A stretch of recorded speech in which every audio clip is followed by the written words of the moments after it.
Bonjour, je vais vous faire une petite présentation en vidéo de l'extérieur de l'écolieu du moulin du Marquelot. Suivez-moi. Donc là c'est l'entrée, enfin, une des deux entrées. L'autre entrée est plutôt réservée à des accès de service ou de camions comme ça. Ici un bon 1000 mètres carrés qui peut servir de parking. Voilà. Sur Mingange, quand on entre, un petit chemin qui monte là-haut, mais il y a rien, il y a des voisins là-haut. En tout cas, sur la droite là et sur la gauche, tout ça c'est du cornouiller. Le cornouiller c'est intéressant pour faire de la vannerie. Alors je le laisse pousser, ça fait 4 ans que je laisse pousser tout ça.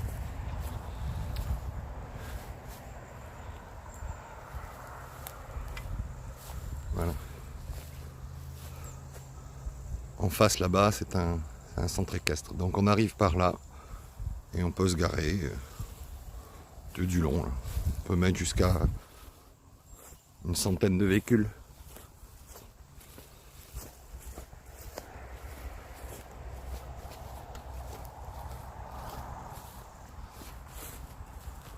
Donc tout ça c'est aussi du cornouiller.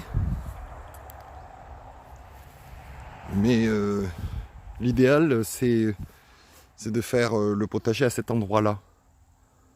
À plusieurs titres c'est intéressant.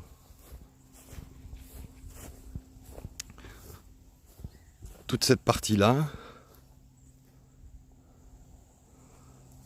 qui est assez grande, qui doit faire 3000 hectares. Pas hectares, mètres carrés. C'est un ancien verger. Selon les anciens propriétaires, la terre est très bien pour ça. Et notamment aussi, c'est une excellente terre pour y planter des arbres truffiers. Donc, à voir dans l'avenir. Il y a plein de petits arbres que je laisse pousser. Quand je suis arrivé, il n'y en avait pas du tout. Et dès qu'il y en a un qui veut s'exprimer, je le laisse s'exprimer. Il y a du chêne, de l'acacia, du noisetier, du cornouiller, de l'hêtre, du charme, du peuplier, de l'aulne. Et j'en passe, j'en oublie certainement. Voilà, ici, là, c'est intéressant pour faire le potager. Voilà, donc à terme, tous ces cornouillers là devraient disparaître. Alors forcément, c'est un bois qui est intéressant pour construire des petits objets, puisqu'il se travaille bien en vannerie. Ici, je laisse pousser un petit bosquet de forêt où on va retrouver du cornouiller, mais également d'autres essences de petits bois, notamment des bois qui peuvent être intéressants à la construction, à la fabrication plutôt, d'archerie, d'arcs et de flèches.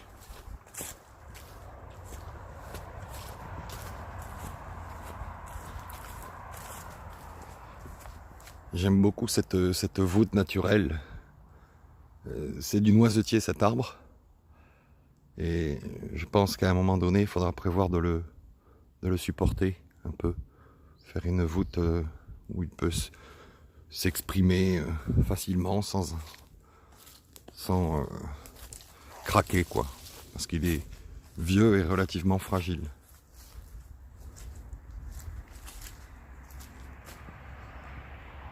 Toute cette zone là, c'est une zone intéressante parce que très humide. On voit pas là, mais derrière ces arbres, il y a un petit ruisseau qui passe. Alors on voit pas, mais je vais aller vous je vais vous amener pour vous montrer. Donc entre les ronces et les orties, pas mal de vieux bois pourris. Ça c'est pas mal pour faire des buts de permaculture. Là je sais pas si on voit bien le ruisseau.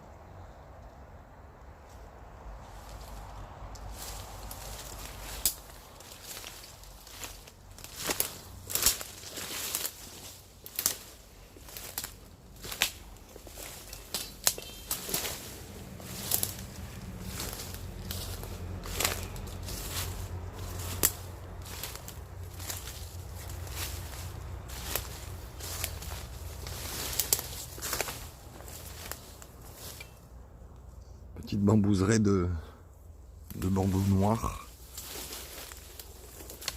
Assez joli.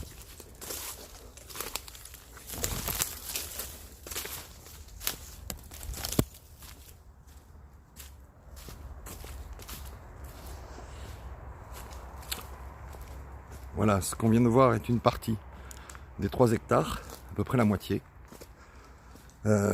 délimitée par ce petit cours d'eau.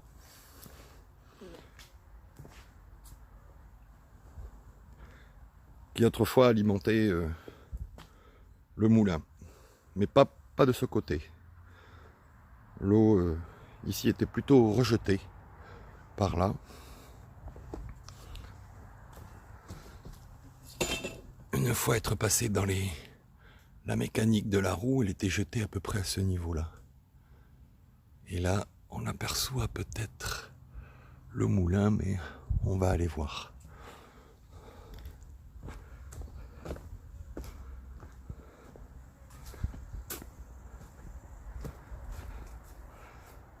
Voilà le moulin. Il est représenté sur des cartes de Cassini, donc on est certain qu'il est au moins tricentenaire, quoi.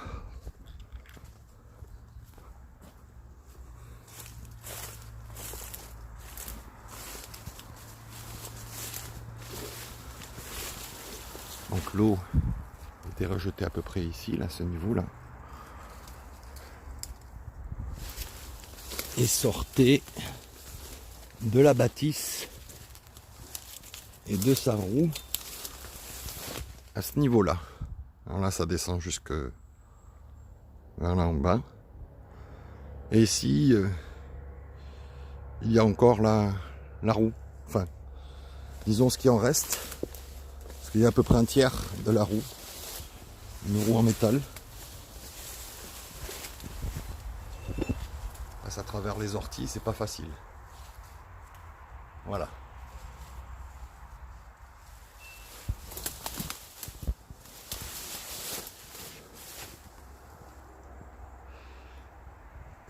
Le moulin s'est arrêté à peu près pendant la guerre. Avant, pendant ou après, l'ancien propriétaire ne se souvient plus. Et à un moment donné, ils ont arrêté l'énergie hydraulique et ils ont mis un moteur diesel dans cette partie-là, bon, qui n'existe plus, qui n'est plus là. Mais on voit encore certaines petites structures qui alimentaient par ici avec des engrenages, j'imagine. La même mécanique que la roue ici alimentait également. De l'autre côté, là, on va y aller après, c'est un peu l'entrée de service dont je vous parlais. Il y a un plateau au-dessus. On ira ensuite. Donc beaucoup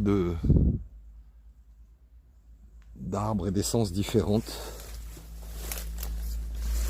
Notamment un chêne remarquable qui doit avoir, certains disent 400 ans, d'autres 300.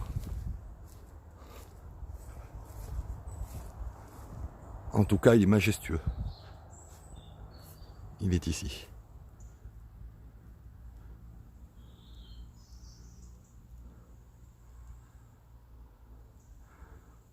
Une petite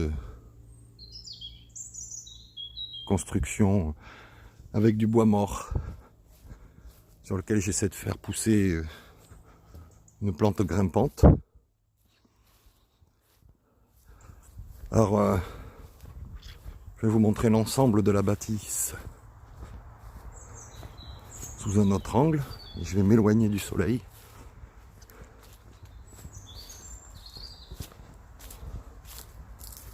Et disons essayer de vous montrer sans les éclats de soleil. Voilà, donc à droite le moulin avec en haut le stockage des ingrédients, hein, farine, etc. Ici, on a mis un petit barnum pour pouvoir faire les travaux, et quand on pousse tout, on met une table, des chaises et puis on peut manger. Et quand on pousse vraiment tout, on peut même danser. On était 50 une fois. Et puis là, ce que vous voyez en face, là, il y a une petite bâtisse qui porte le nom de la fournière. Parce que c'était là où il y avait un four à pain. Donc la farine sortait d'ici, hop, elle allait se faire cuire ici. Et c'était un peu la boulangerie du village. Et dans cette petite fournière là, on a déjà refait une pièce, enfin les deux pièces, il n'y a que deux pièces. Et c'est là où pour l'instant je squatte. Voilà.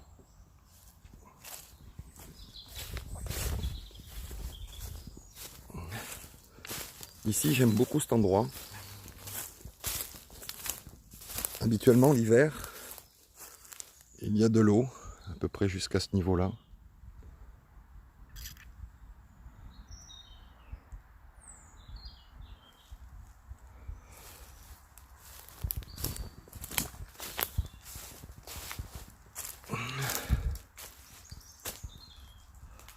En réalité ici on se trouve dans ce que l'on appelle le canal de fuite du moulin, qui serpente comme ça et qui allait se rejeter dans la rivière. Le canal de fuite, c'est un peu le trop-plein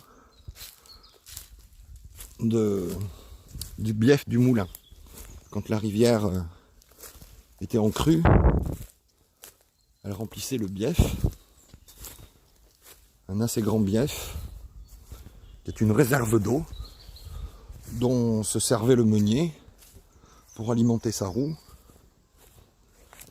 quand l'eau de la rivière était plus basse. Donc ça lui faisait un stockage d'énergie en réalité. Il stockait l'eau pour apporter l'énergie plus tard. Et ensuite ici, donc on est passé par le petit pont, là-bas au fond, derrière les arbres. Hop, la rivière fait comme ça. Et elle tourne. Elle passe là, juste là.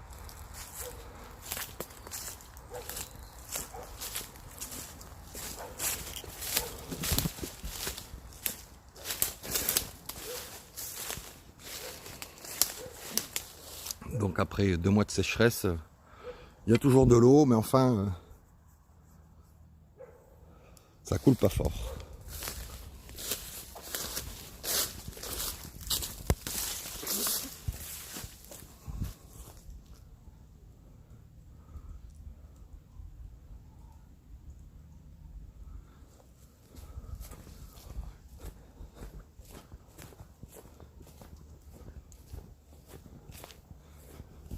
Ici, dans cette zone, donc on a le ruisseau qui fait comme une boucle. Quand on regarde sur une carte, il fait un peu une tête de chien.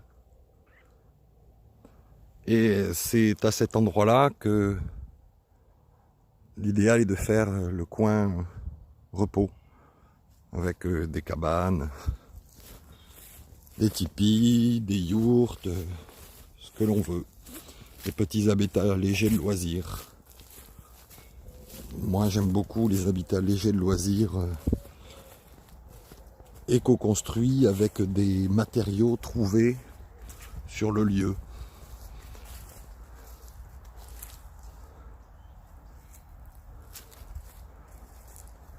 J'aime beaucoup cet endroit aussi là, qui est un...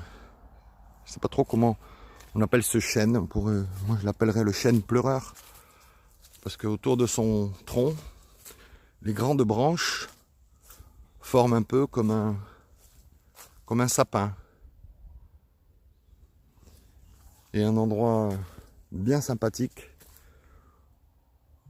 où il serait possible de se réunir pour faire des chants, de la méditation ou autre chose.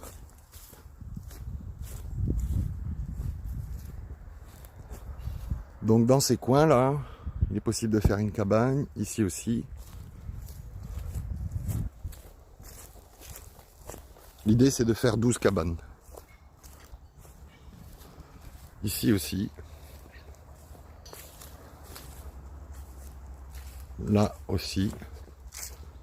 Là aussi. Et là-bas aussi.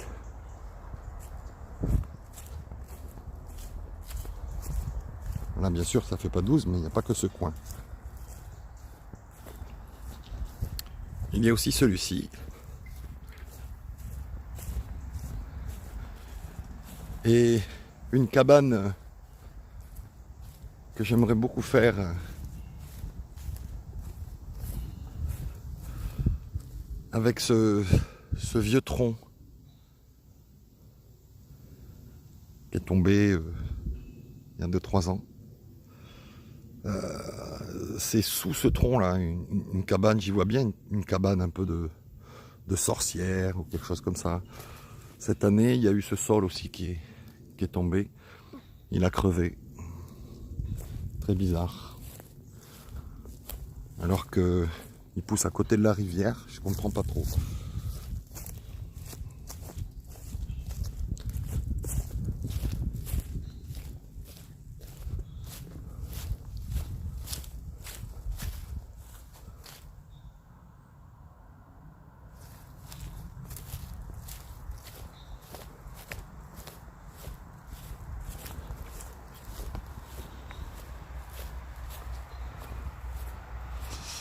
Ici, il y a un plateau en haut où je stocke pas mal de bois, de troncs, etc.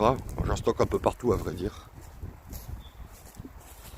Là, ce que j'appelle le parc.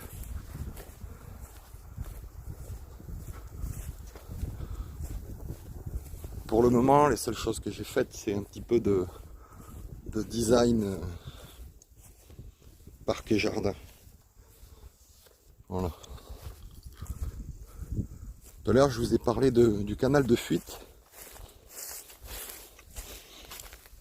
Eh bien, voici son écluse. Ici, donc, était rejetée l'eau et tombée en bas dans le canal de fuite.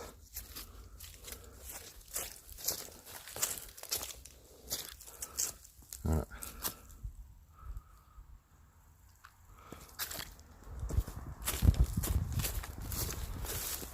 On va aller voir le bief. Bon, on va pas y rester très longtemps parce que c'est moche. C'est là où est stocké un petit peu de tout comme matos. D'ailleurs, on en voit un peu là. Monsieur Tracteur.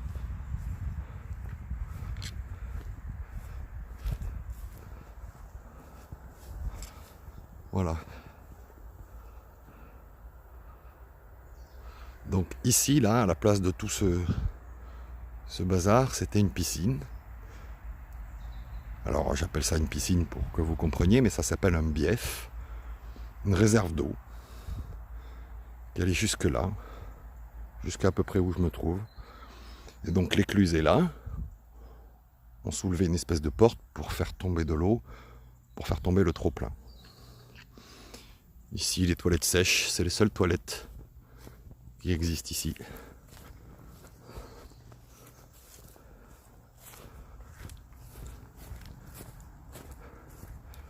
Donc je vais vous montrer l'entrée de service comme je vous l'ai dit précédemment. Donc je stocke des choses. En réalité, je stocke de tout. Je considère que quand on réfléchit avec un peu d'imagination, On peut tout recycler pratiquement.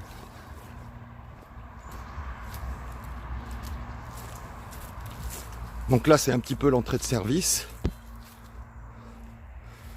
Et tout à l'heure, on était en bas là-bas. On voit ici donc l'ouverture de la roue. Je sais pas si on voit bien, plutôt ici là.